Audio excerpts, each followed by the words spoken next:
There are places where people instinctively lower their voices, not because someone asks them to, not because they've seen anything unusual, but because something about the silence feels different. Tonight, I'd like to take you to a real place. In the small country town of Junee, New South Wales, stands Monte Cristo Homestead. Built in 1885, the grand Victorian home overlooks the town much as it did more than a century ago. Over the years, countless visitors have claimed to hear footsteps in empty rooms, doors opening on their own, and the unsettling feeling that someone was watching them. Whether those stories are true or simply part of the house's long history depends on who you ask. But one thing is certain: thousands of people have walked through its doors expecting to feel nothing, only to leave with questions. Welcome to Veiled Tide, between lore and logic. Imagine arriving at Monte Cristo just before sunset. The sky is fading from gold to deep blue. A cool breeze carries the scent of old timber and eucalyptus. The front gate creaks as you step inside. Dust floats through the last rays of daylight. A grandfather clock has long since stopped ticking. The silence feels almost heavy. Nothing moves. Nothing speaks. And yet, your breathing changes. Your heartbeat grows louder. Every floorboard seems to creak beneath your feet. Every shadow draws your attention. Why? Is there really something unusual about places like this? Or is something remarkable happening inside your own mind? People have asked these questions for centuries, long before electricity lit the night. Darkness belonged to stories. The ancient Celts believed certain locations were thin places, where the boundary between worlds became fragile. Across Europe, abandoned homes were often thought to hold echoes of those who once lived there. In Japan, stories tell of spirits lingering where powerful emotions remained unresolved. Different cultures, different histories. Yet they all arrived at a surprisingly similar idea: that some places remember. But where did that belief begin? And if these places aren't remembering us, why do we sometimes feel as though they're watching us? To answer that, we first need to understand something extraordinary: the human brain. Human brain is often described as the most complex object in the known universe, made up of around 86 billion neurons. It performs an extraordinary task every second of every day. It doesn't simply observe the world around you. It predicts it.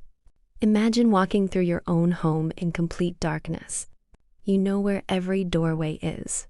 You know which floorboard creaks. You know what your house sounds like when the wind blows. Your brain has already built a map of that familiar place. Now step into a building you've never entered before. That map disappears. Suddenly, your brain has far less information to work with. Every sound becomes important. Every shadow deserves attention. Every unexpected movement could signal danger. Neuroscientists call this hypervigilance. It's an ancient survival response that helped our ancestors detect threats before it was too late. Mistaking the wind for a predator was harmless. Mistaking a predator for the wind could be fatal. Over thousands of generations, our brains became exceptionally good at noticing anything unusual. That uneasy feeling in abandoned places may not be a flaw. It may be your brain doing exactly what evolution designed it to do. But that's only one piece of the puzzle. Researchers investigating reportedly haunted locations discovered that some contained extremely low-frequency sound waves known as infrasound. These vibrations are too low for most people to consciously hear. Yet several studies suggest they may influence how some people feel. Participants exposed to certain frequencies have reported unease, anxiety, goosebumps, or even the strange impression that someone else was standing nearby. Scientists are still investigating these effects, and not every study reaches the same conclusions. But infrasound is one possible explanation for experiences that have puzzled people for generations. Old buildings can also create unusual acoustics, shifting air pressure, changing temperatures, and unfamiliar smells. Individually, these seem insignificant. Together, they can convince your brain that something isn't quite right. Perhaps that's why abandoned places feel so different. Not because they're necessarily haunted, but because they place our senses on high alert. Even after neuroscience, psychology, and environmental science offer their explanations, some questions remain. And those questions have kept people wondering for centuries. Even after everything we've explored, some questions remain. Why do people who have never met describe remarkably similar experiences in the same location? Why does one person walk through an abandoned building feeling completely at ease, while another is overcome by the unmistakable sensation of being watched? Could every experience eventually be explained by psychology, neuroscience, and environmental science? Perhaps. But history reminds us to be cautious about assuming we already know every answer. There was a time when disease was blamed on curses because bacteria had not yet been discovered. There was a time when lightning seemed supernatural because electricity was not yet understood. Many mysteries throughout history have eventually found scientific explanations. That doesn't mean every mystery has a supernatural cause, but it also reminds us that curiosity has always been the beginning of discovery. Perhaps haunted places tell us less about ghosts and more about ourselves. Maybe they're places where the distractions of modern life disappear, allowing our oldest instincts to quietly return. Or perhaps there are aspects of human perception that science has not yet fully uncovered. Whatever you believe, the feeling is real. The question is why.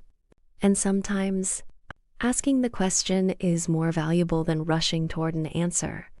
That's where Veiled Tide lives, between certainty and wonder, between folklore and evidence, between history and discovery, between lore and logic. Thank you for joining me on today's journey. If this episode made you think differently about abandoned places, I'd love to know what you think. Have you ever visited a place that left you with more questions than answers? Perhaps your story will inspire a future episode. Until next time, stay curious, keep exploring, and remember, the world is often stranger than certainty allows.